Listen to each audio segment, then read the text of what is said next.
কর্মক্ষম জনশক্তি একটি দেশের সবচেয়ে বড় সম্পদ, অথচ এই জনশক্তির একটি বড় অংশ সড়ক দুর্ঘটনায় ঝরে যাচ্ছে।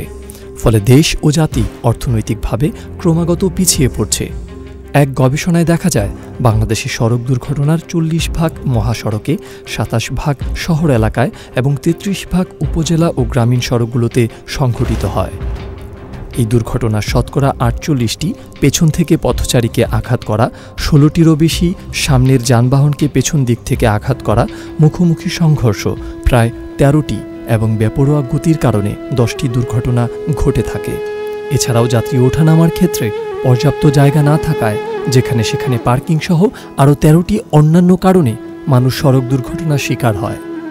দ্য ট্রাফিক সিগন্যাল অনুষ্ঠানের দর্শকদের মতামতের ভিত্তিতে একটি কথা সুস্পষ্টভাবে প্রমাণিত হয়, সকল প্রকার সড়ক দুর্ঘটনা ও যানজটের মূল কারণ আমরা যেখানেই আছি, আমাদের প্রত্যেকের অসচেতনতা এবং আইন না মানার প্রবণতা।